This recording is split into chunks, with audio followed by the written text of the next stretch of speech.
Setelah berselingkuh dengan sahabatku sendiri dan merebut semua hartaku, suamiku melemparku ke jalanan. Dia tertawa sambil berkata, "Lihat aja. Tanpa aku, kamu gak akan bisa apa-apa." Dia salah. Karena apa yang aku temukan akan merubah segalanya. Sebelum ceritanya dimulai, silahkan tulis di kolom komentar dari daerah mana saja teman-teman yang menonton cerita ini. Jangan lupa like dan subscribe agar channel ini bisa semakin berkembang dan bisa mempersembahkan cerita yang lebih menarik lagi.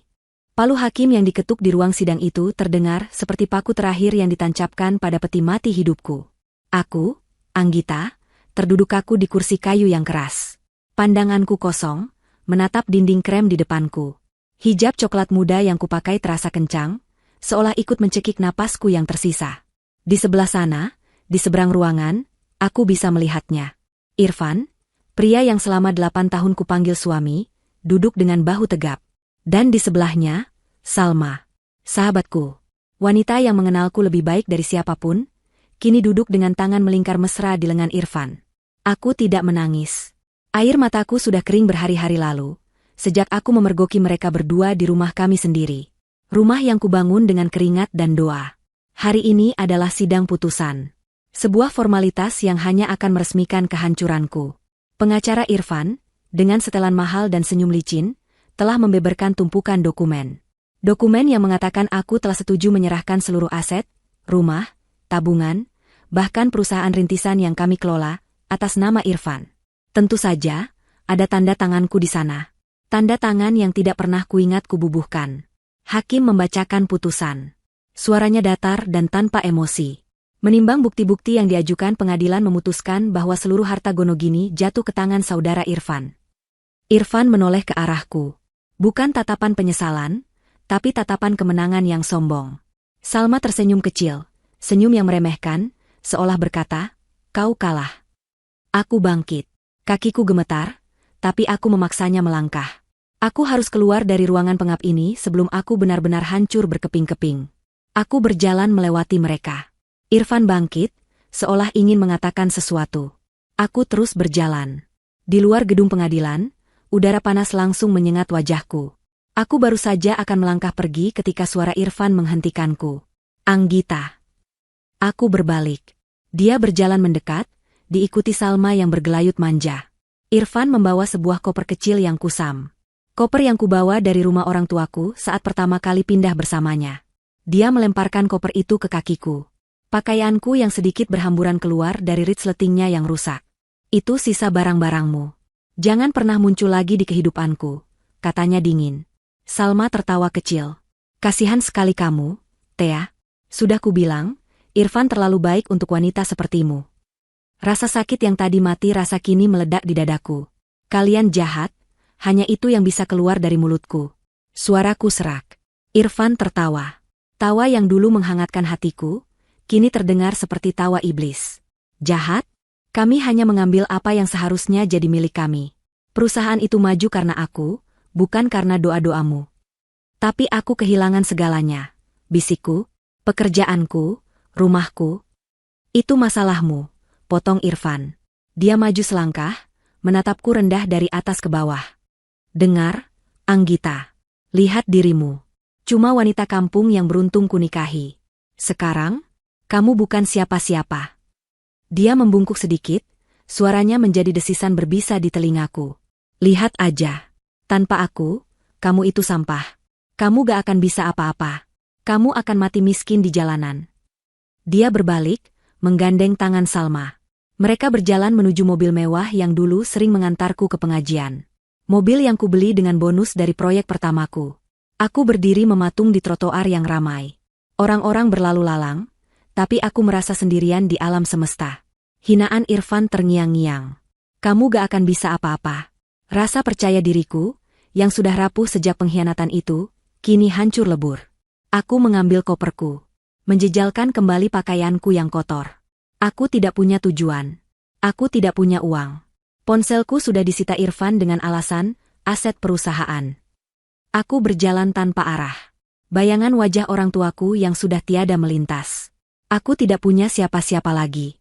Lalu, aku teringat. Ada satu tempat. Satu-satunya peninggalan yang tidak mungkin bisa diambil Irfan. Sebuah gubuk tua di desa terpencil. Rumah peninggalan nenekku, yang sudah meninggal 1 tahun lalu. Dengan sisa uang di dompetku, yang hanya cukup untuk ongkos bus paling murah, aku memulai perjalanan. Perjalanan berjam-jam itu terasa seperti selamanya. Aku duduk di pojok bus yang sesak, memeluk koperku erat-erat. Aku menahan lapar dan haus, tapi yang lebih sakit adalah rasa hampa di hatiku. Aku tiba di desa itu saat matahari hampir terbenam. Aku harus berjalan kaki lagi sekitar 3 kilometer menyusuri jalan setapak yang berlumpur. Hujan mulai turun, rintik-rintik, lalu menderas. Hijabku basah kuyup, menempel di pipi. Dingin mulai menusuk tulang. Akhirnya, aku sampai. Di depanku berdiri sebuah rumah panggung kecil yang hampir roboh. Kayunya lapuk, banyak atap sengnya yang hilang. Ini bukan rumah, ini reruntuhan. Tapi ini satu-satunya tempatku. Aku mendorong pintu yang reot. Engselnya berderit memilukan. Di dalam, gelap dan pengap. Bau debu dan jamur menusuk hidung. Lantai kayunya berderit di bawah langkahku. Hujan turun semakin deras, dan atapnya bocor di mana-mana. Air menetes, menciptakan irama kesedihan di dalam ruangan yang sunyi. Aku meletakkan koperku. Aku sudah tidak kuat lagi. Tenagaku habis. Harapanku lenyap. Aku ambruk di lantai kayu yang dingin dan basah. Tubuhku terguncang hebat. Bukan karena kedinginan, tapi karena isak tangis yang akhirnya pecah. Aku menangis sejadi-jadinya, meraungkan semua rasa sakit, penghinaan, dan keputusasaan. Nek? Isakku di tengah kegelapan. Kenapa? Nek? Kenapa hidupku jadi begini? Aku sendirian? Aku gak punya apa-apa lagi. 3 hari berlalu dalam kabut kelabu. Aku tidak tahu mana siang, mana malam. Aku hanya berbaring di atas dipan kayu tua yang reot, satu-satunya perabotan yang tersisa di rumah nenek. Dipan itu berderit setiap kali aku bergerak, seolah ikut mengeluhkan nasibku. Perutku perih karena lapar, tapi aku tidak punya tenaga untuk bangkit. Untuk apa? Hinaan Irfan terus berputar di kepalaku. Kamu sampah. Kamu gak akan bisa apa-apa. Mungkin dia benar. Mungkin aku memang tidak berharga. Dikhianati suami dan sahabat sekaligus, kehilangan semua yang kubangun dalam sekejap. Aku memejamkan mata, berharap semua ini hanya mimpi buruk. Tapi rasa dingin yang menusuk kulit dan suara tikus yang berlarian di bawah lantai adalah kenyataan yang pahit. Pada hari keempat, sesuatu berubah. Bukan karena harapan, tapi karena putus asa yang sudah mencapai puncaknya. Aku tidak bisa mati konyol seperti ini. Nenekku tidak membesarkanku untuk jadi wanita lemah. Aku ingat kata-katanya dulu, Anggita, hidup itu keras, tapi kamu lebih keras. Jangan pernah biarkan siapapun menginjak kepalamu. Aku memaksakan diri untuk duduk. Kepalaku pusing hebat karena kurang makan. Aku melihat sekeliling ruangan yang berantakan. Debu tebal di mana-mana. Sarang laba-laba menggantung seperti tirai kematian. Jika aku harus tinggal di sini, setidaknya aku harus membuatnya layak. Aku mulai bergerak. Pelan, sangat pelan. Aku menyapu lantai dengan sapu ijuk tua yang gagangnya hampir patah. Aku membersihkan debu dari satu-satunya jendela kecil, membiarkan cahaya matahari masuk. Cahaya itu menyorot langsung ke dipan tua tempatku tidur. Aku memutuskan untuk memindahkan dipan itu ke sudut yang lebih kering, menjauhi atap yang bocor. Aku mendorongnya dengan sisa tenaga. Dipan itu berat, dan kakinya berdecit nyaring di lantai kayu. Saat aku mendorongnya, mataku menangkap sesuatu yang aneh. Di bawah dipan, di antara debu tebal, ada satu papan kayu yang warnanya sedikit berbeda.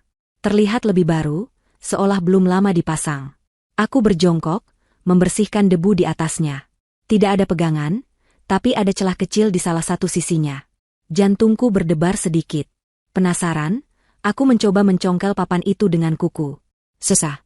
Aku mengambil sebilah kayu bakar sisa di tungku yang sudah dingin, dan menggunakannya sebagai pengungkit. Dengan sedikit usaha, papan itu terangkat. Di bawahnya, ada sebuah lubang persegi yang gelap. Mataku menyipit, mencoba melihat apa isinya. Ada sesuatu yang besar, terbungkus kain kusam. Aku merogoh ke dalam. Tanganku menyentuh sesuatu yang keras dan dingin. Kulit. Dengan jantung berdebar kencang, aku menarik benda itu keluar. Berat sekali. Setelah diletakkan di lantai, aku membuka kain pembungkusnya. Debu beterbangan, membuatku terbatuk. Di depanku, tergeletak sebuah koper kulit besar. Koper kuno, berwarna coklat tua, dengan gesper kuningan yang sudah berkarat hijau. Koper ini terlihat mahal, Sangat kontras dengan gubuk reot ini. Lalu aku melihatnya. Di bagian atas koper, tertempel sebuah plakat kuningan kecil. Sudah kusam, tapi tulisannya masih bisa terbaca dengan jelas. Untuk cucuku, Anggita. Napas tercekat di tenggorokanku. Koper ini untukku? Nenek menyiapkannya? Tanganku gemetar hebat saat menyentuh gesper kuningan itu. Ajaibnya, tidak terkunci. Aku membukanya pelan-pelan. Klik. Gesper itu terbuka. Aku menahan napas. Perlahan, aku mengangkat tutup koper yang berat. Engselnya berderit pelan. Mataku terbelalak.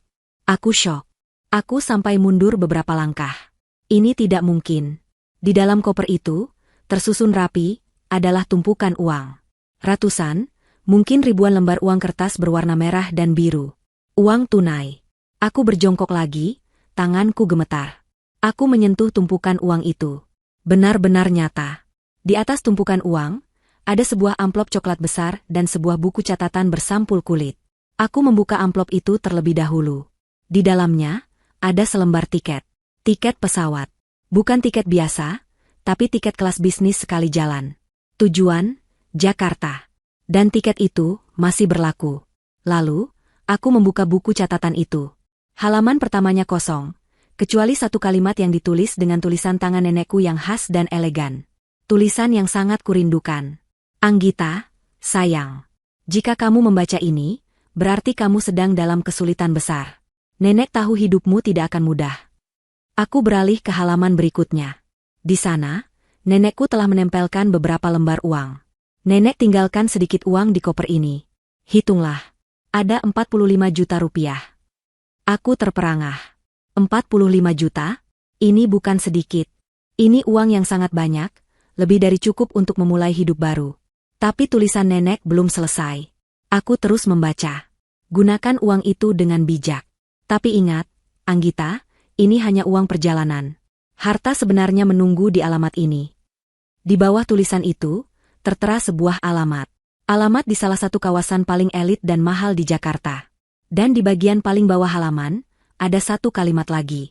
Kalimat yang membuat jantungku berdebar lebih kencang daripada saat melihat uang itu.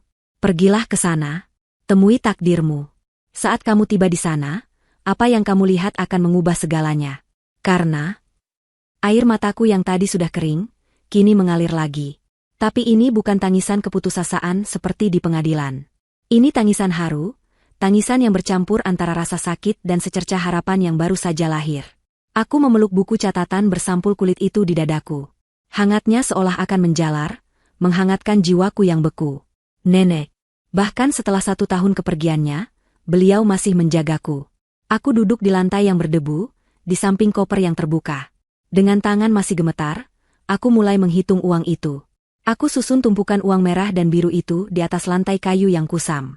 1, 2, 10 juta, 20 juta, 30, 40, 45 juta. Persis seperti yang ditulis nenek. Uang sebanyak ini. Aku belum pernah memegang uang sebanyak ini seumur hidupku. Selama menikah dengan Irfan, semua keuanganku diatur olehnya. Aku hanya diberi uang belanja harian yang pas-pasan. Setelah yakin dengan jumlahnya, aku kembali membaca catatan nenek. Kali ini, aku membacanya lembar demi lembar, kata demi kata. Anggita, cucu kesayanganku, begitu tulisan di halaman berikutnya. Nenek menulis ini jauh-jauh hari. Nenek tahu Irfan. Nenek sudah melihat matanya sejak pertama kali kamu membawanya ke rumah ini.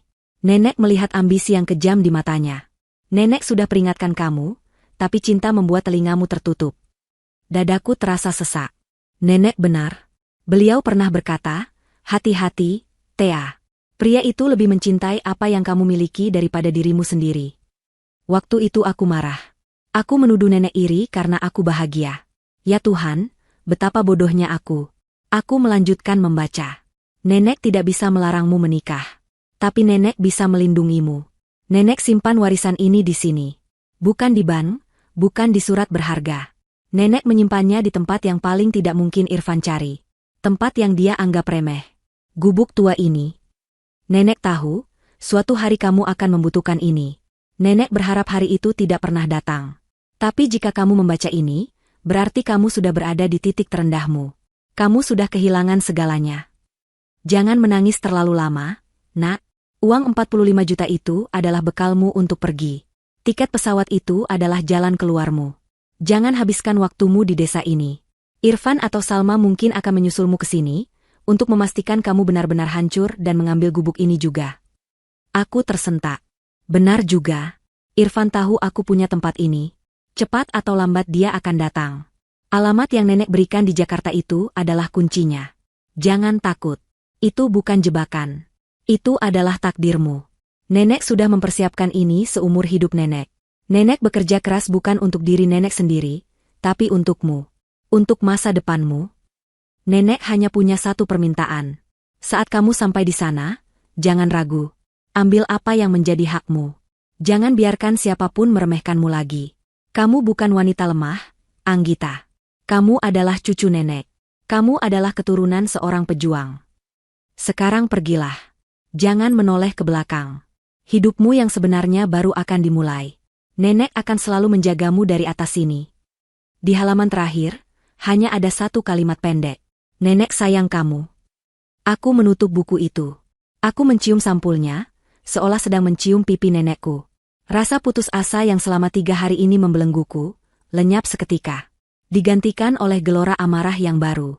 Amarah pada Irfan. Amarah pada Salma. Tapi juga tekad yang membara. Hinaan Irfan kembali terngiang. Kamu sampah. Kamu gak akan bisa apa-apa. Aku mengepalkan tanganku. Tidak, Irfan.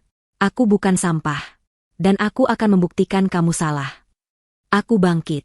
Tenagaku seolah terisi penuh. Aku harus segera pergi. Tiket pesawat itu berlaku untuk penerbangan besok lusa. Aku punya waktu kurang dari 48 jam. Aku harus pergi ke kota kabupaten dulu untuk bisa ke bandara.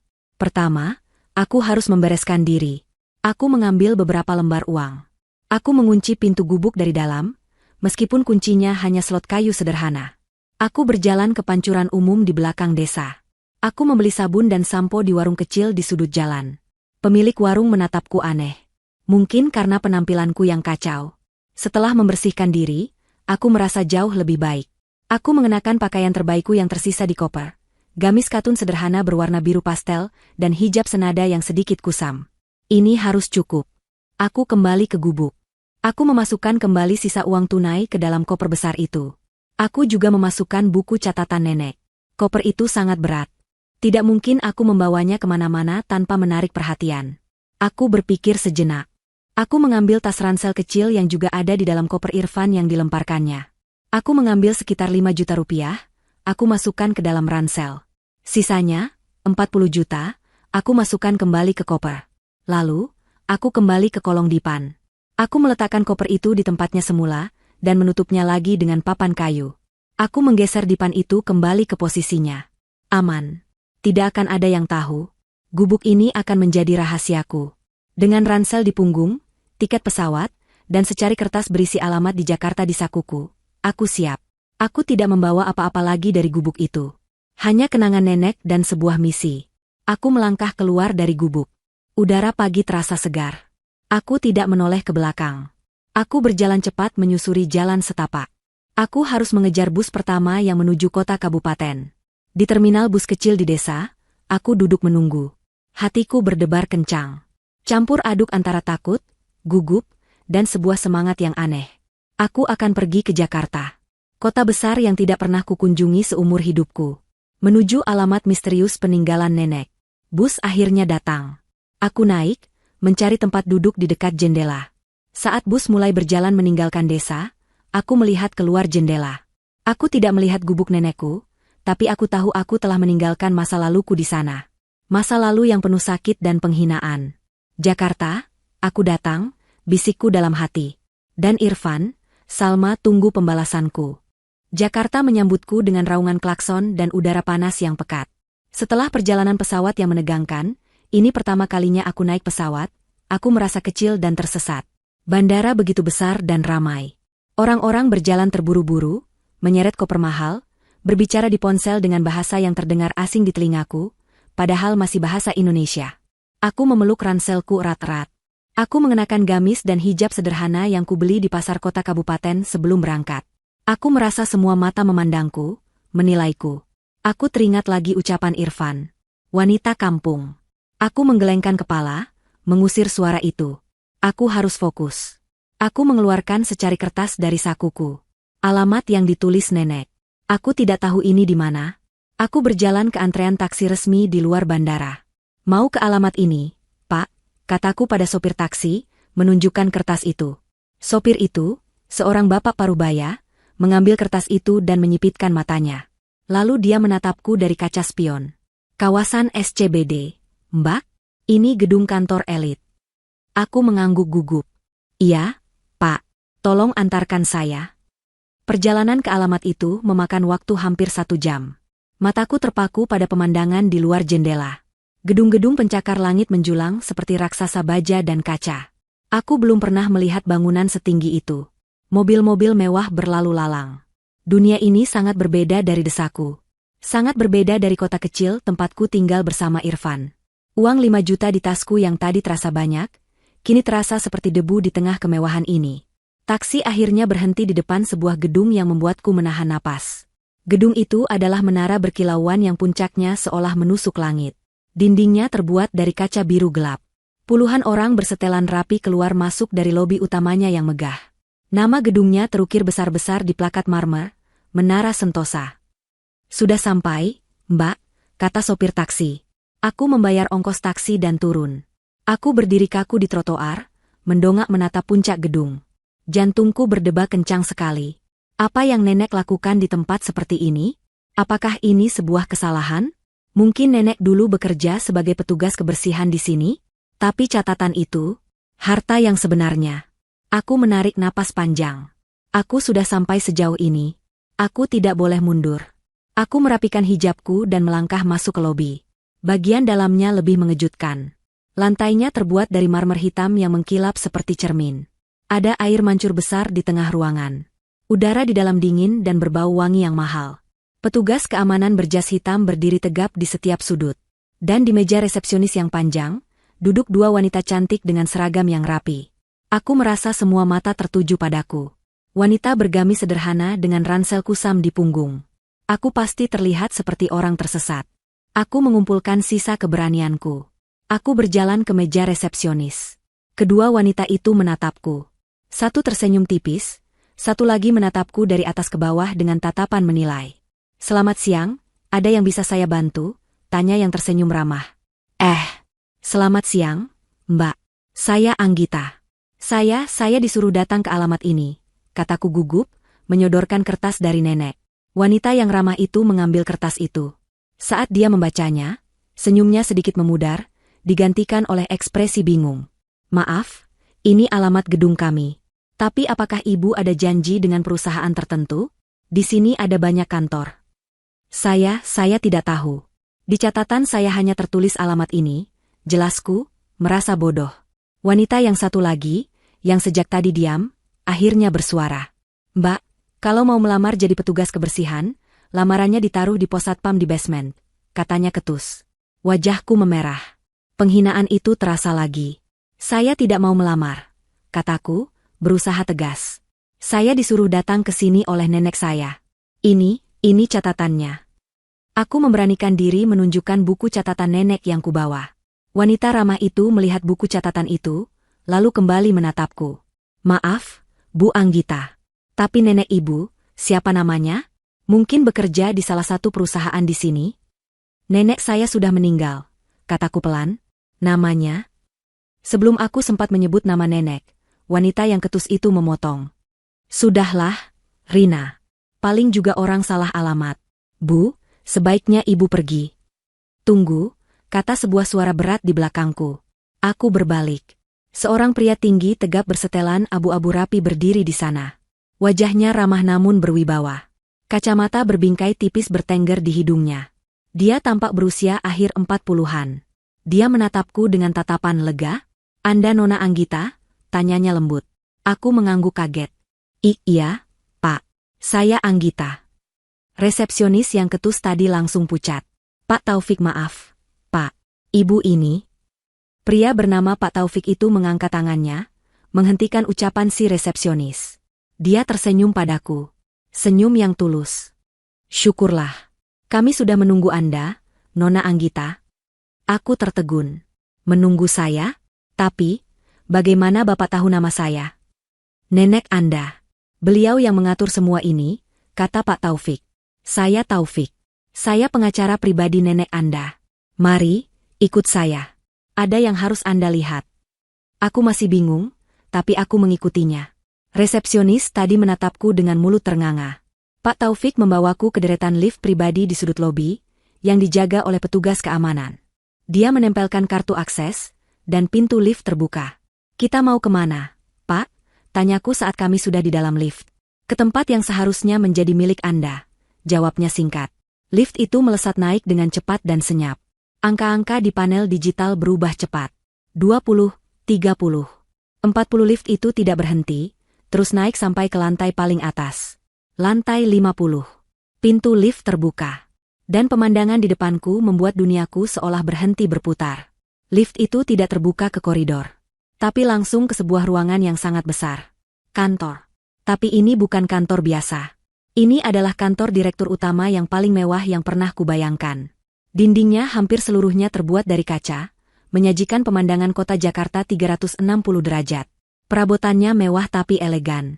Ada sofa kulit, rak buku setinggi langit-langit, dan di tengah ruangan, sebuah meja kerja dari kayu mahoni yang sangat besar. Aku melangkah keluar dari lift dengan kaki gemetar. Pak Taufik berdiri di sampingku. Nenek Anda memintaku menunggu. Menunggu sampai Anda datang sendiri ke alamat ini. Itu adalah syaratnya. Syarat-syarat untuk apa, Pak? Tanyaku, suaraku bergetar. Pak Taufik tersenyum, lalu menunjuk ke arah meja kerja besar itu. Apa yang Anda lihat akan mengubah segalanya, Nona Anggita. Karena inilah yang nenek Anda tinggalkan untuk Anda. Aku berjalan mendekati meja itu. Di atas permukaannya yang mengkilap, tergeletak sebuah papan nama. Bukan dari kayu, tapi dari bongkahan kristal bening. Aku membungkuk untuk membacanya. Di atas kristal itu, terukir jelas dua kata. Anggita, Direktur Utama. Aku terhuyung mundur. Napasku tercekat. Ini tidak mungkin. Dan itu, kata Pak Taufik, menunjuk ke dinding besar di belakang meja. Aku mendongak. Di sana, tergantung sebuah lukisan cat minyak berbingkai emas yang sangat besar. Lukisan potret. Itu adalah nenekku. Tapi bukan nenek yang kukenal, yang selalu memakai daster dan caping ke sawah.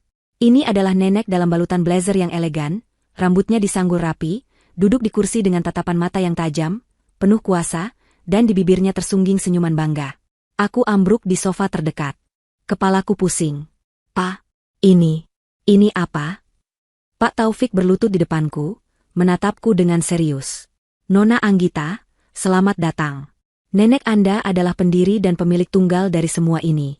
Menara Sentosa, dan perusahaan induk yang ada di dalamnya. Dan beliau telah mewariskan 100% kepemilikannya kepada Anda. Aku menatap kosong ke arah lukisan nenek. Suara Pak Taufik terdengar, tapi seperti datang dari tempat yang sangat jauh. Direktur Utama, warisan, Menara Sentosa, semua kata-kata itu berdengung di telingaku, tidak masuk akal. Ini pasti mimpi. Mimpi yang sangat aneh setelah berhari-hari kelaparan dan putus asa. Nona Anggita. Anggita. Aku tersentak. Pak Taufik menyodorkan segelas air putih dingin. Tanganku gemetar saat menerimanya. Saya tidak mengerti, Pak. Bisikku setelah meneguk air. Suaraku serak. Nenek saya, beliau hanya seorang petani di desa. Beliau tinggal di gubuk yang sama dengan saya. Ini pasti kesalahan. Ada banyak orang bernama Anggita. Pak Taufik tersenyum lembut. Dia duduk di sofa di seberangku. Nenek Anda memang seorang petani, itu benar. Tapi itu adalah penyamarannya. Itu adalah kehidupannya yang dia pilih untuk dijalani di depan semua orang.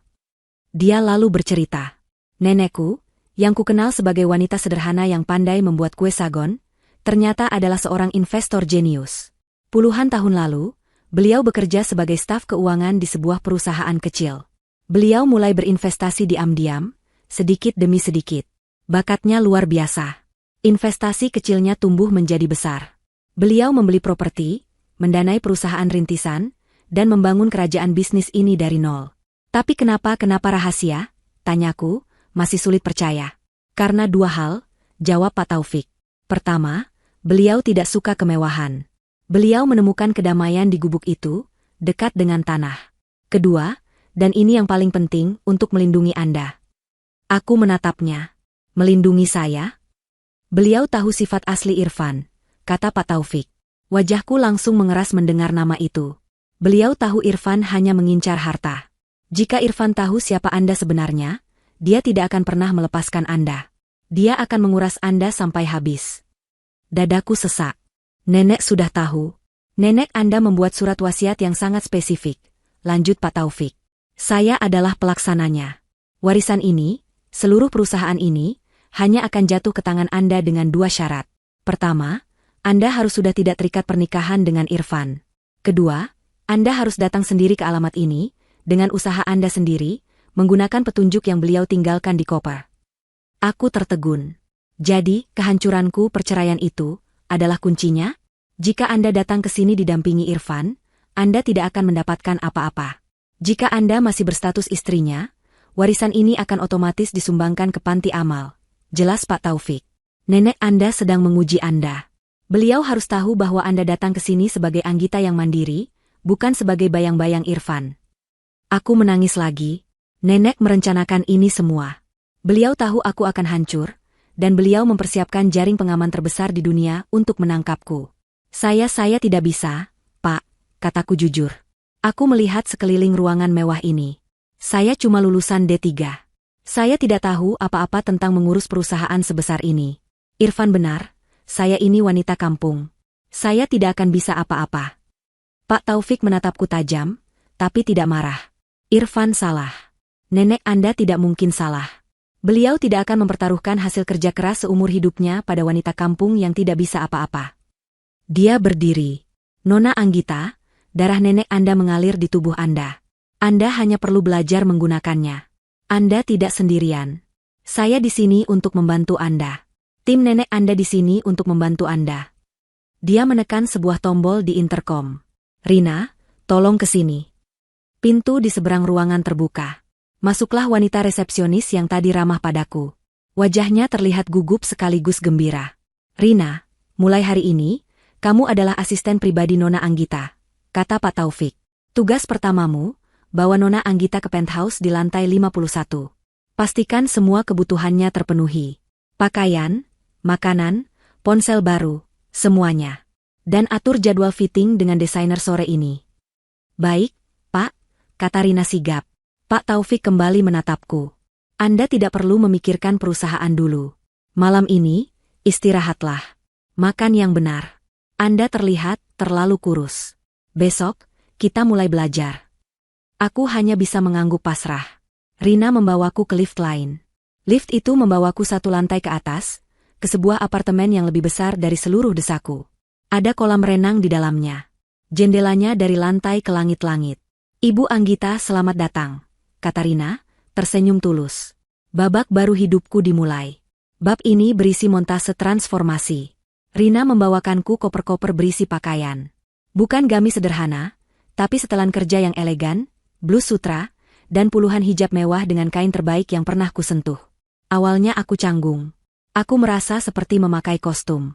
Ibu cantik sekali, puji Rina saat aku mencoba blazer berwarna krem dengan hijab senada. Aku menatap bayanganku di cermin besar. Wanita di cermin itu menatapku balik. Matanya masih sama, masih menyimpan luka. Tapi sorotnya mulai berbeda. Dia bukan lagi Anggita yang hancur. Dia adalah Anggita, sang direktur utama. Hari-hari berikutnya adalah kabur. Pak Taufik menepati janjinya. Dia mengajariku. Tumpukan dokumen setinggi gunung diletakkan di meja belajarku di penthouse. Laporan keuangan, profil perusahaan, daftar aset. Aku belajar tentang saham, tentang merger, tentang operasional. Kepalaku pusing. Berkali-kali aku ingin menyerah. Saya tidak bisa, Pak. Ini terlalu rumit. Bisa, jawab Pak Taufik tenang. Baca lagi. Pelan-pelan. Perusahaan yang dulu Anda bangun bersama Irfan, siapa yang mengurus pembukuannya? Saya, jawabku. Siapa yang bernegosiasi dengan pemasok? Saya. Siapa yang menyusun rencana pemasaran? Saya. Lihat, Anda sudah melakukannya dalam skala kecil. Sekarang, Anda hanya perlu belajar melakukannya dalam skala besar. Nenek Anda percaya Anda bisa. Aku kembali membaca. Aku belajar siang dan malam. Aku tidur hanya 3 jam sehari. Aku didorong oleh rasa terima kasih pada nenek, dan didorong oleh bayangan wajah Irfan yang tertawa menghina. Aku akan membuktikan dia salah. Setelah 1 minggu penuh belajar intensif, Pak Taufik masuk ke ruanganku.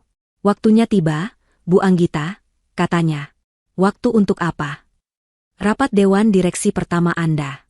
Mereka semua adalah orang-orang yang bekerja di bawah nenek Anda. Sekarang, mereka ingin bertemu dengan pemilik baru mereka. Mereka ingin bertemu dengan Anda. Jantungku serasa jatuh ke lantai. Tapi saya belum siap. Anda sudah siap, kata Pak Taufik. Anda hanya perlu mengingat satu hal, Anda adalah pemiliknya. Anda yang berkuasa. Jangan biarkan mereka meremehkan Anda. Ruang rapat itu sangat besar. Meja kayu panjang dikelilingi oleh belasan pria dan wanita parubaya dengan wajah serius. Mereka semua menatapku saat aku masuk bersama Pak Taufik. Aku, dalam balutan setelan biru dongker dan hijab sutra yang serasi, duduk di kursi utama. Kursi nenekku. Pak Taufik membuka rapat, memperkenalkan aku secara resmi. Aku bisa merasakan keraguan di ruangan itu. Mereka melihatku. Wanita muda, berhijab, datang entah dari mana. Seorang pria berkumis tebal yang duduk di ujung meja, Pak Darmawan, mengangkat tangan. Selamat datang, Bu Anggita. Kami turut berduka atas kepergian Ibu, nenek Anda. Beliau wanita hebat. Terima kasih, Pak Darmawan, kataku, suaraku berusaha kutahan agar tidak gemetar. Saya yakin, memimpin perusahaan sebesar ini adalah hal baru bagi Anda. Lanjutnya. Nada suaranya sopan, tapi aku bisa mendengar sikap meremehkan di baliknya. Mungkin, sebagai permulaan, bisakah Anda jelaskan sedikit pandangan Anda mengenai rencana ekspansi kita di sektor energi terbarukan yang sedang tertunda? Dia sedang mengujiku. Dia memberiku pertanyaan sulit, berharap aku gagal di depan semua orang. Aku melirik Pak Taufik. Dia mengangguk kecil. Aku menarik napas. Aku teringat laporan setebal 300 halaman yang kubaca sampai jam 4 pagi tadi. Terima kasih pertanyaannya, Pak Darmawan, kataku. Suaraku terdengar jelas dan tenang di ruangan yang sunyi itu. Saya sudah meninjau proposal proyek energi terbarukan itu. Menurut saya, proyek itu tidak ditunda, tapi sengaja diperlambat oleh nenek saya. Semua orang di ruangan itu menatapku. Proyek itu bergantung pada teknologi panel surya dari pemasok X. Saya sudah membaca laporan audit internal. Efisiensi panel mereka turun 5% di bawah standar yang dijanjikan. Nenek saya sedang menunggu hasil uji coba dari pemasok Y di Jerman, yang menjanjikan efisiensi 2% di atas standar kita. Benar, Pak Taufik. Pak Taufik tersenyum tipis. Benar, Bu Direktur. Aku kembali menatap Pak Darmawan, yang kini tidak lagi terlihat santai. Jadi, pandangan saya adalah kita tidak akan melanjutkan kerjasama dengan pemasok X. Kita akan finalisasi kontrak dengan pemasok Y. Apakah ada yang keberatan? Ruangan itu hening. Pak Darmawan menelan ludah. Tidak, Bu. Itu keputusan yang sangat cerdas. Aku mengangguk. Bagus. Mari kita lanjut ke agenda berikutnya. Di bawah meja, tanganku masih gemetar. Tapi di atas meja, aku adalah sang direktur utama. Aku telah melewati tes pertamaku. 1 bulan berlalu. Kehidupan di Menara Sentosa kini menjadi rutinitasku. Aku tidak lagi tinggal di penthouse mewah itu. Aku meminta Pak Taufik mencarikan apartemen yang lebih sederhana di dekat kantor. Penthouse itu terlalu besar, terlalu sepi. Aku butuh tempat yang terasa seperti rumah, bukan istana. Aku juga sudah mengurus gubuk nenek. Aku membayar orang di desa untuk memperbaikinya secara total. Aku tidak akan menjualnya. Itu adalah tempat suci bagiku. Tempat di mana aku dilahirkan kembali. Uang 40 juta dari koper nenek juga sudah kuambil dan kusimpan di rekening bank pertamaku. Di kantor, aku bekerja lebih keras dari siapapun. Aku datang paling pagi dan pulang paling malam. Para direksi yang awalnya meremehkanku, kini mulai menghormatiku. Mereka melihat aku bukan hanya pewaris yang beruntung. Mereka melihat aku adalah pekerja keras. Rina, asistenku, menjadi sahabat setiaku di kantor. Dia mengajariku cara beradaptasi dengan ritme Jakarta yang cepat. Aku mulai terbiasa dengan kekuasaan.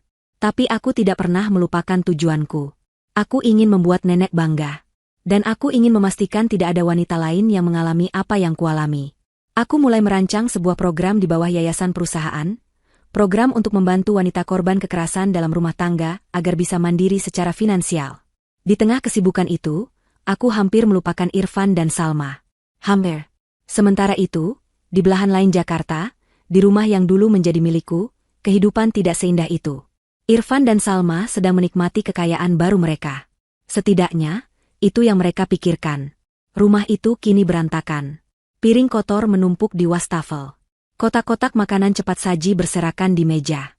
Salma, yang dulu sahabatku yang rapi, kini menghabiskan harinya di sofa, menonton televisi dan berbelanja daring dengan kartu kredit Irfan. Sayang, lihat, tas ini bagus, kan? Teriak Salma dari sofa. Irfan, yang sedang duduk di meja makan memandangi tumpukan surat tagihan, membanting pulpennya. Tas lagi, Salma? Kita sudah beli 5 tas bulan ini. Apa kamu tidak bisa berhenti? Loh, kok kamu marah? Salma bangkit. Katanya kamu sekarang direktur sukses? Masa beli tas satu aja perhitungan? Perhitungan katamu, bentak Irfan. Lihat ini, tagihan kartu kredit, tagihan listrik, tagihan mobil. Semuanya bengkak. Dan perusahaan-perusahaan tidak menghasilkan uang. Ini adalah kenyataan pahit yang harus dihadapi Irfan. Perusahaan rintisan yang dia rebut dariku sedang diambang kehancuran. Dulu, Anggita yang mengurus semuanya. Anggita yang memegang klien. Anggita yang mengelola keuangan. Anggita yang memastikan operasional berjalan. Irfan hanya pandai bicara dan mengambil pujian. Kini, tanpa Anggita, semuanya kacau. Klien-klien lama mulai pergi, mengeluh kualitas layanan menurun drastis. Karyawan mulai resah karena gaji telat dibayar. Irfan tidak tahu cara mengatasinya. Dia hanya tahu cara membentak. Ini semua gara-gara Anggita, teriak Irfan, meninju meja. Dia pasti sengaja meninggalkan perusahaan ini dalam keadaan berantakan sebelum dia pergi. Wanita licik. Salma memutar bola matanya. Terus kita gimana? Uang kita menipis, Fen. Aku tidak mau hidup miskin. Aku menikahimu supaya hidup enak. Aku tahu. Aku sedang berpikir. Irfan mondar-mandir di ruangan. Kepalanya pusing. Dia terlilit utang di mana-mana. Pemasok menagih. Bank mengancam akan menyita rumah jika cicilan tidak dibayar. Rumah yang bahkan belum lunas atas namaku. Dia butuh uang. Cepat. Investor, kata Irfan tiba-tiba. Investor. Ya, kita butuh investor. Suntikan dana segar, mata Irfan berbinar. Aku akan buat proposal. Perusahaan ini masih punya nama. Aku akan menjualnya ke perusahaan besar. Mereka pasti tertarik untuk investasi. Irfan, dalam arogansinya, merasa ini adalah ide brilian. Dia menghabiskan waktu 2 hari menyusun proposal. Tentu saja, proposal itu penuh dengan kebohongan. Dia memalsukan laporan keuangan, menggelembungkan angka penjualan, dan menulis seolah-olah perusahaan sedang sangat sehat dan siap berekspansi. Kita akan kaya raya, Salma, kata Irfan, setelah mengirim proposal itu melalui surel ke belasan alamat perusahaan investasi terbesar di Jakarta. Mereka akan berebut mendanai kita. Salma tersenyum puas. Aku tahu kamu bisa diandalkan, sayang. Mereka berdua tidak tahu, salah satu dari belasan surel itu mendarat di server Menara Sentosa. Di lantai 50, Rina sedang menyortir ratusan surel yang masuk ke divisi investasi. Itu adalah tugasnya di pagi hari. Satu surel menarik perhatiannya. Subjeknya, proposal investasi, peluang emas di sektor jasa kreatif. Dia membukanya. Dia membaca proposal itu. Alisnya berkerut. Nama perusahaannya, dia seperti pernah mendengarnya. Dia lalu membuka lampiran profil perusahaan. Matanya terbelalak saat melihat foto direktur utama di halaman profil. Irfan. Rina langsung teringat. Ini adalah nama yang diceritakan Pak Taufik saat pertama kali memberi arahan tentang Ibu Anggita. Ini adalah nama mantan suami yang telah menghancurkannya.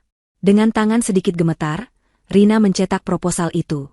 Dia bangkit dari mejanya dan berjalan cepat menuju kantor utama. Aku sedang meninjau laporan mingguan ketika Rina mengetuk pintu. Maaf mengganggu, Ibu Anggita, katanya pelan. Wajahnya terlihat ragu. Ada apa, Rina? Masuklah. Rina meletakkan tumpukan kertas itu di mejaku. Ada proposal investasi yang baru masuk pagi ini. Saya pikir ibu harus melihatnya sendiri. Aku mengambil proposal itu. Aku membacanya. Peluang emas. Lalu aku melihat nama perusahaannya. Perusahaan yang kubangun dari nol. Perusahaan yang kurawat seperti anakku sendiri. Dan di halaman berikutnya, aku melihat wajahnya. Wajah Irfan, tersenyum angkuh, dengan jabatan Direktur Utama di bawah fotonya. Darahku seolah berhenti mengalir. Dunia hening. Aku bisa merasakan tatapan Rina yang khawatir. Proposal ini, dia mengirim proposal ini ke perusahaanku, memintaku untuk menginvestasikan uangku pada perusahaan yang dia rampas dariku. Aku membalik halaman proposal itu. Di sana, tertulis nomor ponsel Irfan dan Salma sebagai narahubung. Aku menatap tumpukan kertas itu lama sekali. Amarah yang kupikir sudah padam, kini mulai membara lagi. Bukan amarah yang meledak-ledak, tapi amarah yang dingin dan tajam. Ibu tidak apa-apa? Tanya Rina cemas. Aku mendongak, menatap Rina. Aku tersenyum. Senyum yang tidak sampai ke mataku. Aku tidak apa-apa, Rina. Justru, aku sangat baik, kataku. Aku mengambil pulpen dari mejaku. Dengan tangan yang sangat stabil, aku menulis catatan di sampul proposal itu. Rina, kataku, suaraku tenang dan dingin. Tolong atur jadwal pertemuan. Minggu depan. Di sini. Di ruang rapat utama. Pastikan Tuan Irfan dan Nona Salma hadir. Berita itu datang seperti guntur di siang bolong bagi Irfan. Sebuah balasan surel, 3 hari setelah dia mengirimkan puluhan proposal. Surel itu singkat, profesional, dan datang dari alamat yang membuat jantungnya berdebar kencang. Pengirimnya adalah Sekretariat Direksi, Menara Sentosa Group. Dengan hormat, tulis surel itu. Menanggapi proposal investasi yang Anda ajukan, kami dari Menara Sentosa Group tertarik untuk mendiskusikannya lebih lanjut. Kami mengundang Tuan Irfan dan tim Anda untuk hadir dalam pertemuan di kantor pusat kami, hari Selasa, pukul 10 pagi. Aku berhasil, Salma. Aku berhasil, teriak Irfan sambil mengacungkan ponselnya. Salma, yang sedang sibuk memilih sepatu baru di tabletnya, langsung melompat dan memeluk Irfan. Menara Sentosa? Sayang, itu kan perusahaan investasi raksasa. Kita akan kaya. Benar-benar kaya. Tentu saja. Irfan tertawa pongah. Dia merasa seperti raja dunia. Aku tahu proposal buatanku itu brilian. Mereka pasti melihat potensi emasku. Cuma orang bodoh yang tidak mau berinvestasi padaku. Malam itu mereka merayakannya. Mereka pergi makan malam ke restoran paling mahal di kota, menghabiskan sisa batas kartu kredit Irfan. Mereka sudah membayangkan hidup mereka berikutnya. Pindah ke apartemen mewah, membeli mobil sport baru. Salma bahkan sudah berencana ingin punya kantor sendiri di Menara Sentosa. Aku akan buktikan, kata Irfan sambil mengangkat gelas minumannya. Aku akan buktikan pada semua orang, terutama pada si wanita kampung itu, Anggita, bahwa aku adalah pemenangnya. Aku harap dia membusuk di gubuk reot neneknya itu. Dia pasti sedang mengemis di jalanan sekarang. Salma tertawa. Paling juga dia sudah jadi gila, Fen. Mana bisa dia hidup tanpa kamu? Dia itu lemah. Dia bukan apa-apa.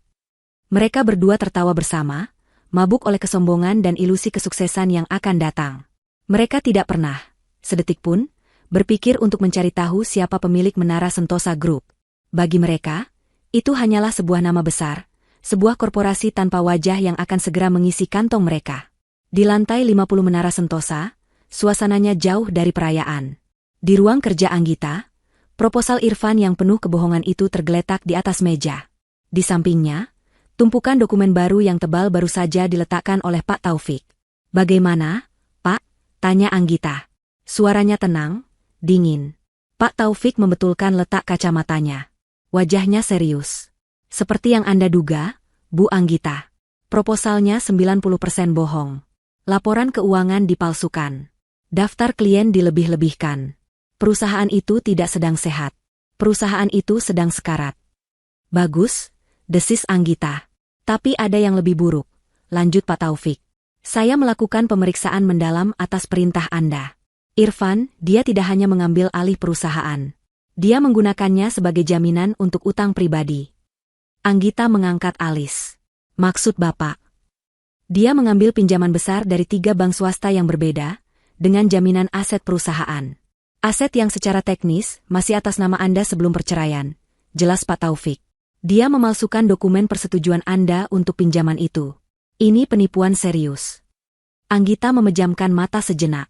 Nafsunya untuk menghancurkan Anggita begitu besar, hingga Irfan tidak peduli melanggar hukum berkali-kali. Selain utang ban, Pak Taufik melanjutkan, dia juga punya tumpukan utang ke pemasok. Gaji karyawan tertunggak 3 bulan. Para kreditur ini sudah frustrasi. Mereka akan segera mengajukan gugatan pilot. Anggita membuka matanya. Ada kilatan tajam di sana. Dia terlilit utang di mana-mana, dan dia datang ke kita untuk meminta uang agar bisa terus foya-foya. Tepat sekali, kata Pak Taufik.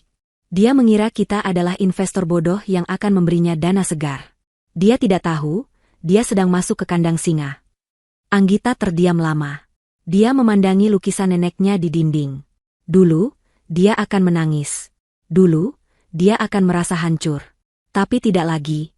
Neneknya tidak membesarkannya untuk menjadi korban. Neneknya mewariskan kerajaan ini padanya. Dan sekarang, waktunya untuk bertindak seperti seorang ratu. Pak Taufik, kata Anggita. Suaranya datar, tanpa emosi, penuh perintah. Saya tidak mau dia pilot setidaknya, tidak oleh orang lain. Pak Taufik menatapnya, menunggu. Saya ingin Bapak menghubungi semua krediturnya. Bank, pemasok, semuanya.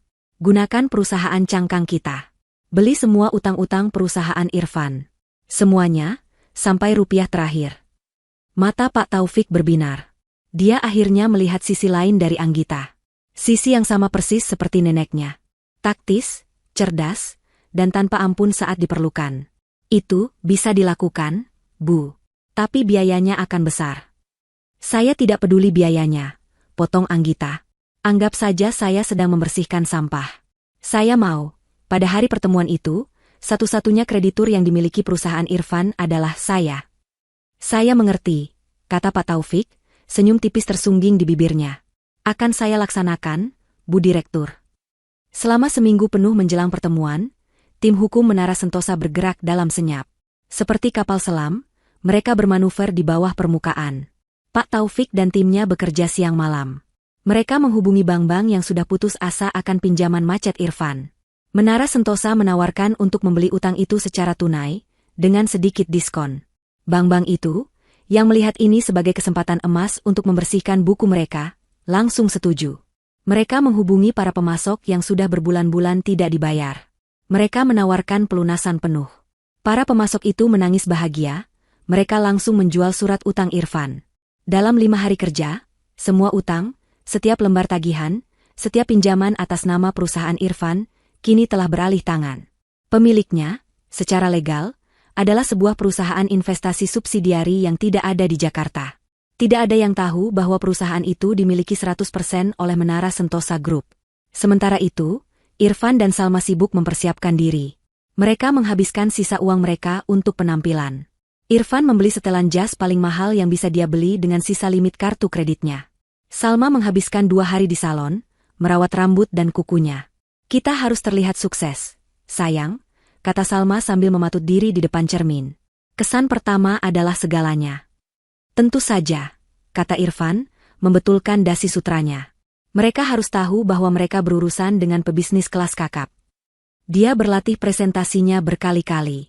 Proposal palsunya sudah dicetak dengan kertas kualitas terbaik. Dia merasa tak terkalahkan. Dia adalah Irfan, pria yang selalu mendapatkan apa yang dia inginkan.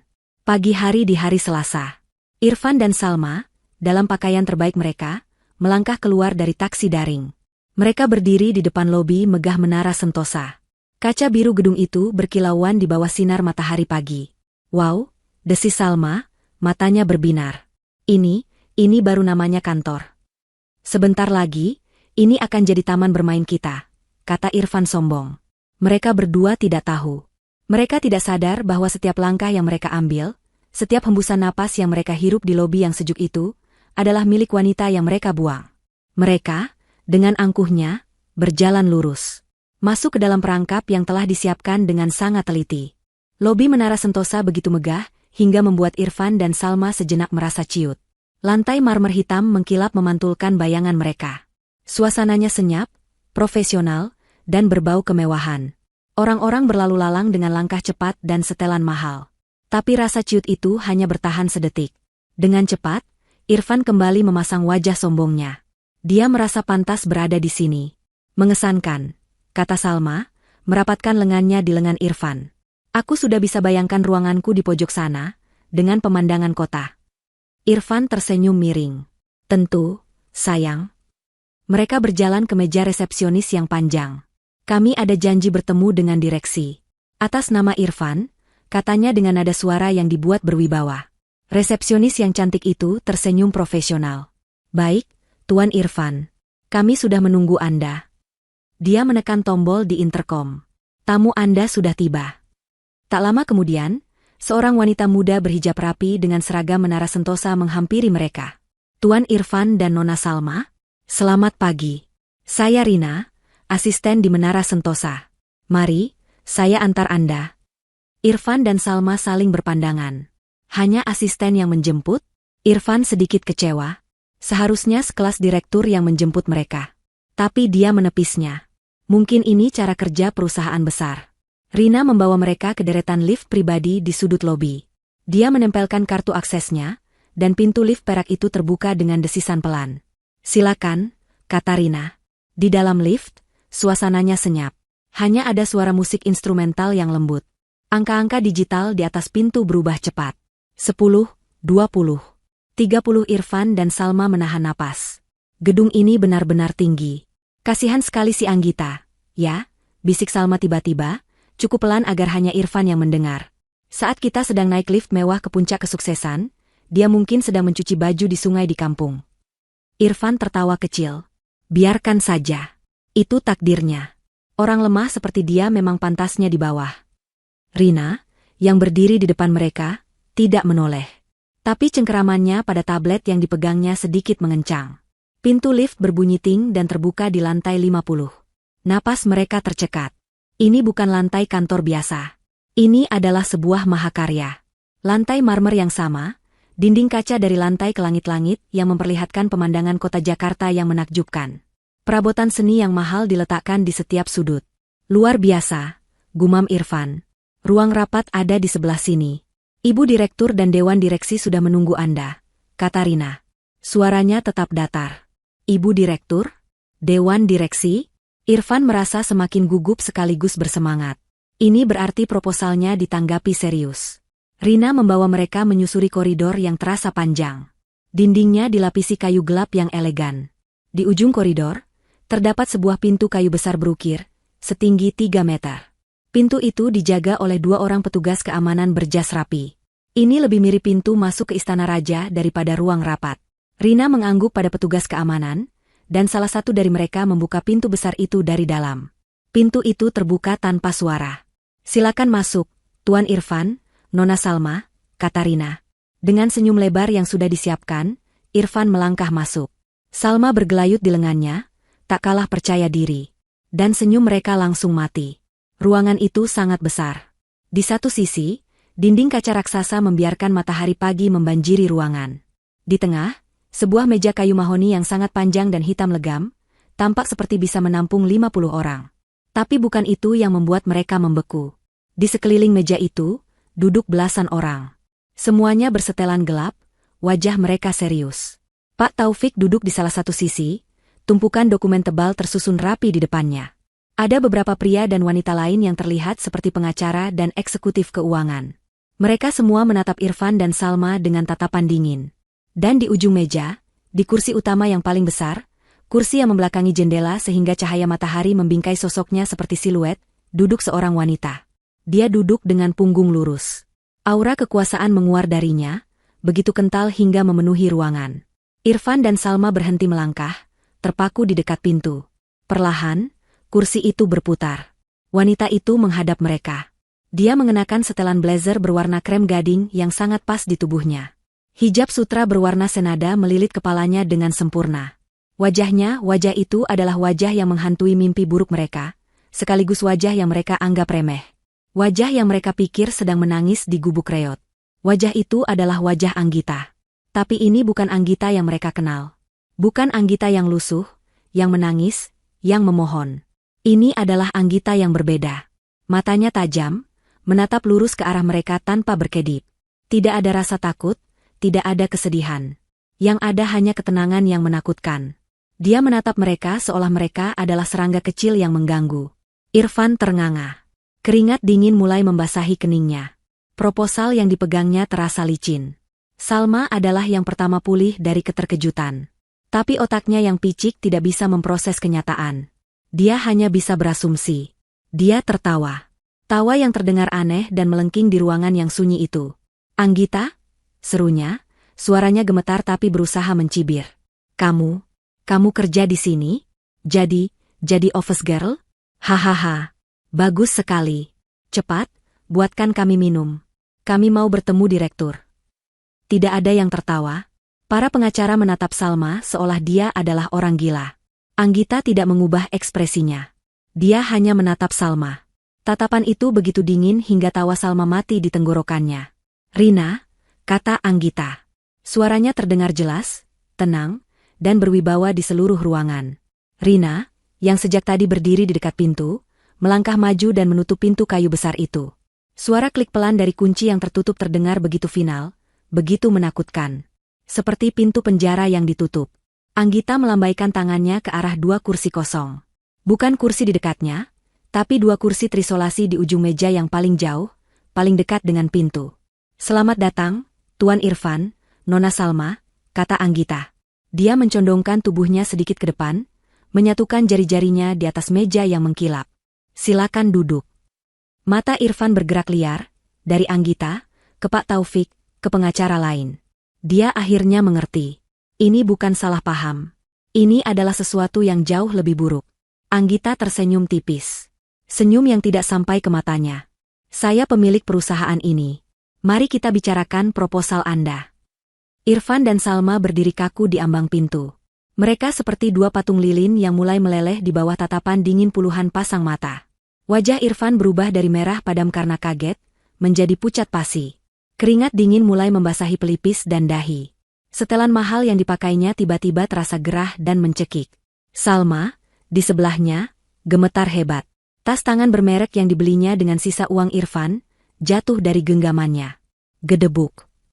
Suara itu terdengar sangat keras di ruangan yang hening. Tapi Salma tidak memungutnya. Dia terlalu takut. "Silakan duduk." Suara Anggita terdengar lagi. Masih tenang, tapi kali ini ada nada perintah yang tak terbantahkan. Seperti robot yang rusak, Irfan dan Salma melangkah.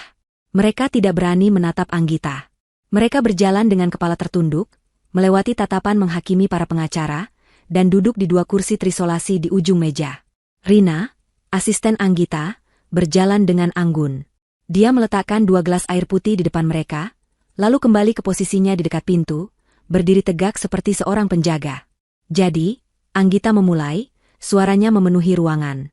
"Tuan Irfan, Anda mengirimkan proposal investasi yang sangat menarik." Irfan tersentak. Dia mengangkat kepalanya. Matanya yang tadi penuh ketakutan, kini berusaha memancarkan sisa-sisa kesombongannya. Dia tidak bisa menerima kenyataan ini. "Anggita, apa-apaan ini?" desisnya. "Permainan apa yang kamu mainkan? Kamu mencuri perusahaan ini?" Seluruh ruangan menahan napas. Tapi Anggita tidak marah. Dia malah tersenyum. Senyum tipis dan dingin yang membuat bulu kuduk Irfan berdiri. "Mencuri?" ulang Anggita. "Itu adalah kata yang menarik, mengingat kata itu datang dari Anda. Tapi kita di sini bukan untuk membahas saya. Kita di sini untuk membahas bisnis Anda." Anggita menoleh ke Pak Taufik. "Pak Taufik, Tuan Irfan sepertinya masih bingung. Mungkin Anda bisa menjelaskan status saya di sini." Pak Taufik berdeham. Dia membuka map di depannya. "Sederhana saja, Tuan Irfan. Nona Anggita adalah pewaris tunggal dan pemilik sah dari seluruh Menara Sentosa Group. Beliau adalah direktur utama, dan kami semua di sini bekerja untuk beliau. Termasuk saya." Wajah Irfan jatuh. Jadi ini nyata. Bukan jebakan. Ini adalah kenyataan. Wanita yang dia buang, wanita yang dia hina sebagai sampah, kini adalah salah satu orang terkaya di ruangan ini. "Sekarang," lanjut Anggita, mengambil alih. "Proposal Anda. Anda mengklaim perusahaan Anda sedang berekspansi dan membutuhkan suntikan dana segar sebesar 50 miliar rupiah. Benar?" Irfan menelan ludah. Iya. Perusahaan kami sedang tumbuh pesat." "Tumbuh pesat." Anggita mengulangi kata itu, seolah sedang mencicipinya. "Rina, tolong tampilkan." Rina menekan sesuatu di tabletnya. Layar raksasa yang tersembunyi di dinding di belakang Anggita menyala, menampilkan halaman sampul proposal Irfan.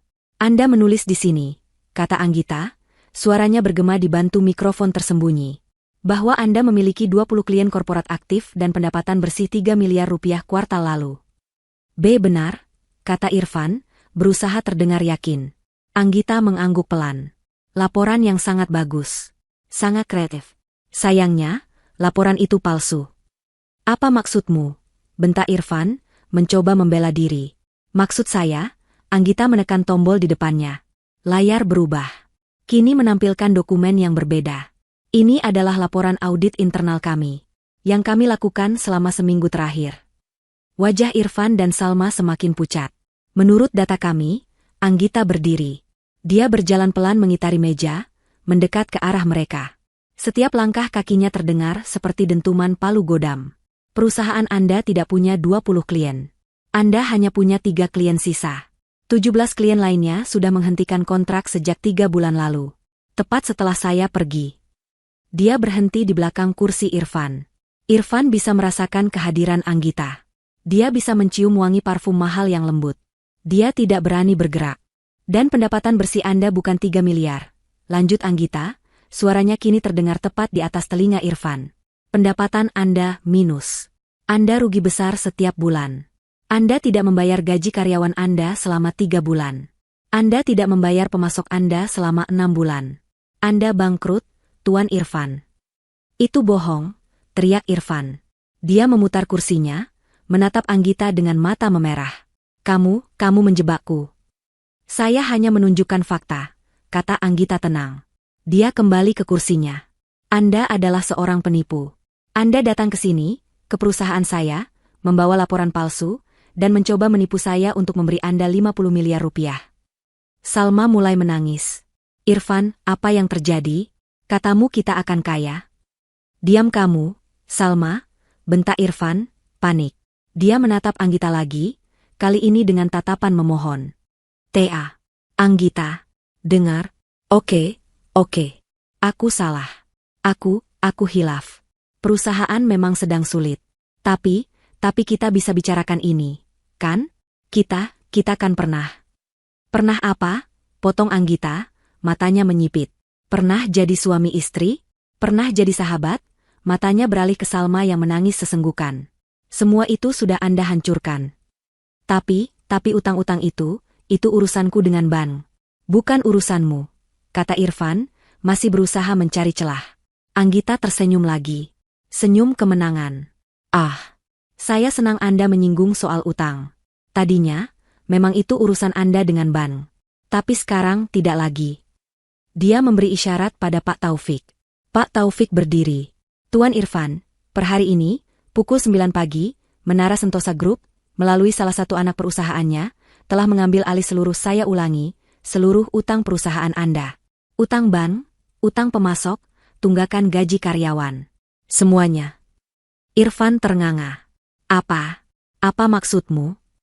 Maksudnya sederhana, kata Anggita. Anda tidak lagi berutang pada bank. Anda tidak lagi berutang pada pemasok. Anda hanya berutang pada saya. Dan perusahaan Anda, rumah Anda, mobil Anda, semuanya kini ada dalam genggaman saya sebagai jaminan. Dunia Irfan runtuh. Dia telah berjalan masuk ke dalam perangkap yang sempurna. Dia bukan datang sebagai calon mitra. Dia datang sebagai mangsa yang menyerahkan diri. Anggita, jangan. Irfan bangkit dari kursinya, dia berjalan terhuyung ke arah Anggita. Anggita, kumohon ini aku, Irfan, Mas Irfan MU, maafkan aku.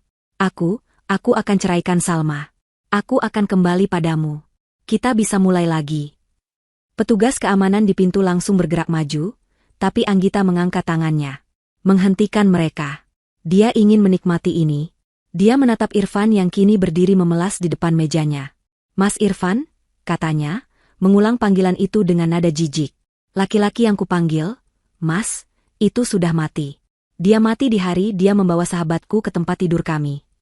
Dan Anda, lanjut Anggita, suaranya kini sekeras baja. Anda pikir ini hanya soal utang bisnis? Anda pikir ini selesai dengan Anda memohon? Anggita berdiri.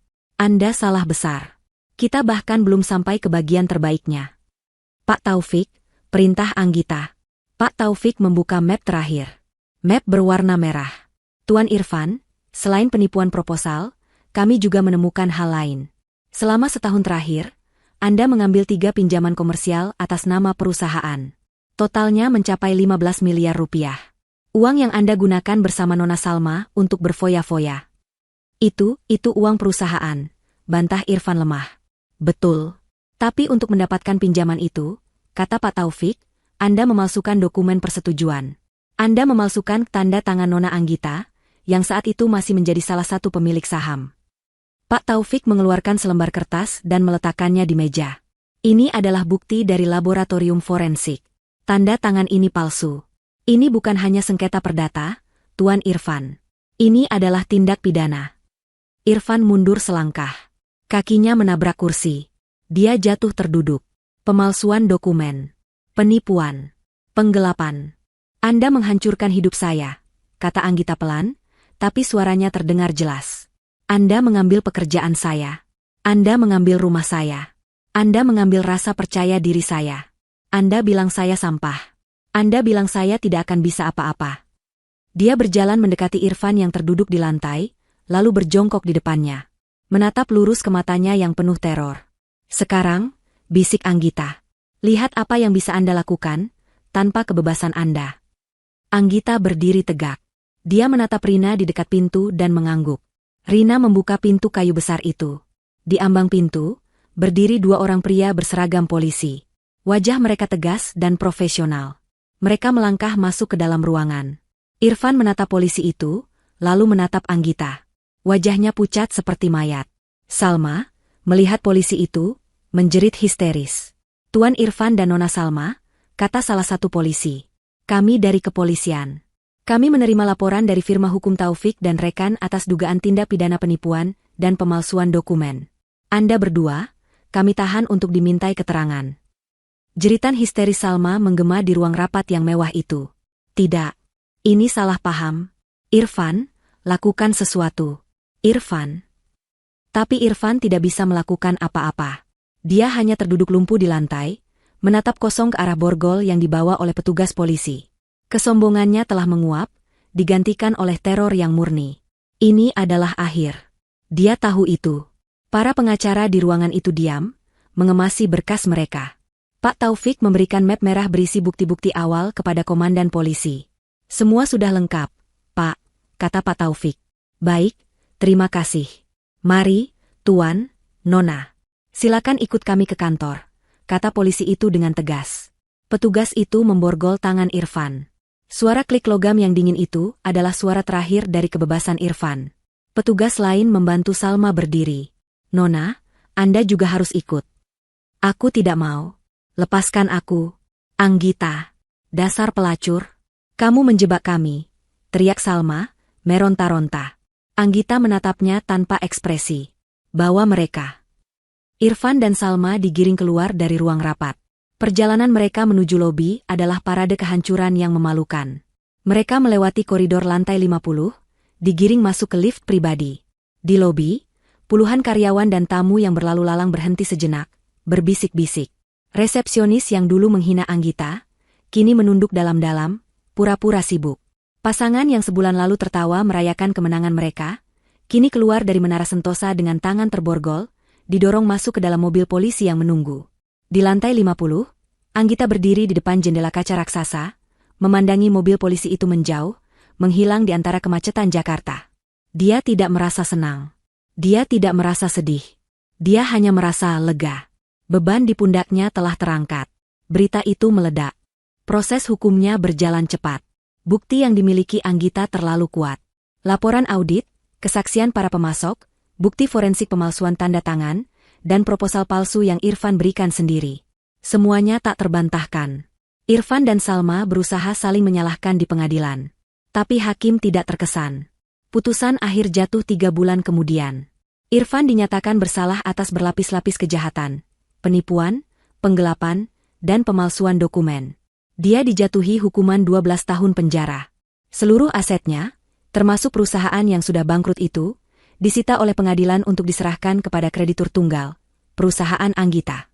Salma juga tidak luput. Dia terbukti secara sadar ikut menikmati hasil kejahatan dan bersekongkol. Dia dijatuhi hukuman 3 tahun penjara. Rumah yang dulu mereka perebutkan, dilelang. Mobil mewah mereka ditarik. Mereka kehilangan segalanya. 1 tahun berlalu. Di sebuah penjara yang padat, seorang pria kurus dengan seragam narapidana sedang mengepel lantai koridor. Wajahnya kusam, matanya kosong. Kesombongannya telah luntur, digantikan oleh tatapan lelah. Dia adalah Irfan. Dia bukan lagi siapa-siapa, hanya nomor dalam sistem. Di tempat lain, di sebuah pabrik garmen di pinggir kota, Salma baru saja menyelesaikan masa tahanannya. Dia bekerja sebagai buruh jahit. Rambutnya yang dulu terawat kini kusam, diikat seadanya. Dia tinggal di sebuah kamar kos sempit. Setiap malam dia menangisi nasibnya, menyalahkan Irfan, menyalahkan Anggita, menyalahkan dunia, tapi tidak pernah menyalahkan dirinya sendiri. Dan di Menara Sentosa, Anggita berdiri di podium di ruang ballroom yang sama megahnya. Tapi kali ini, ruangan itu dipenuhi oleh wartawan, tamu undangan, dan puluhan wanita dengan mata berbinar penuh harapan. Hari ini adalah peluncuran resmi, Yayasan Cahaya Nenek. Sebuah yayasan yang didirikan Anggita dengan dana pribadi dari keuntungan perusahaannya. Yayasan ini, kata Anggita ke mikrofon, suaranya mantap dan penuh percaya diri. Hijab biru mudanya memancarkan keanggunan. Saya dirikan untuk nenek saya. Dan untuk semua wanita di luar sana yang merasa sendirian, yang merasa hancur, yang merasa tidak bisa apa-apa.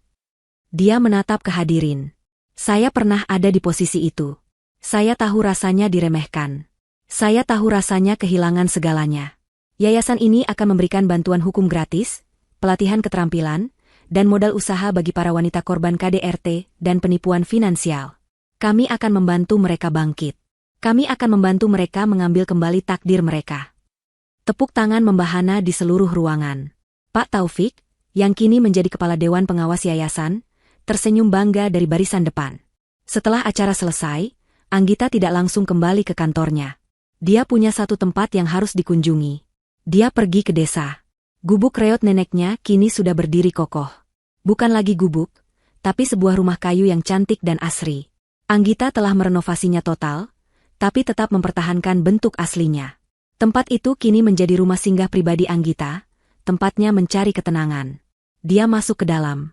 Dia berjalan ke dipan tua tempatnya dulu menangis putus asa. Dipan itu masih ada di sana, sudah dipernis ulang. Dia duduk di atasnya. Dia mengeluarkan buku catatan neneknya, yang kini selalu dibawanya. Dia membuka halaman terakhir. Nenek sayang kamu. Aku juga sayang nenek, bisik Anggita ke ruangan yang sunyi. Lihat, Nek. Aku sudah mengambil takdirku. Aku harap nenek bangga. Matahari sore menembus jendela, menyinari wajahnya. Wajah yang tidak lagi menyimpan luka. Hanya kedamaian dan kekuatan. Malam itu, Anggita kembali ke Jakarta. Dia berdiri di kantornya di lantai 50, memandangi gemerlap lampu kota yang tak pernah tidur. Dia bukan lagi Anggita yang hancur yang datang dengan bus. Dia adalah seorang ratu yang telah membangun kerajaannya sendiri di atas puing-puing kehancurannya. Dia teringat hinaan terakhir Irfan. Lihat aja. Tanpa aku, kamu itu sampah. Kamu gak akan bisa apa-apa. Anggita tersenyum. Senyum yang tulus, hangat, dan penuh kemenangan. Dia salah, batin Anggita, seraya memutar kursinya, menghadap meja kerjanya yang penuh dengan rencana-rencana baru. Tanpa dia, aku bisa menjadi segalanya.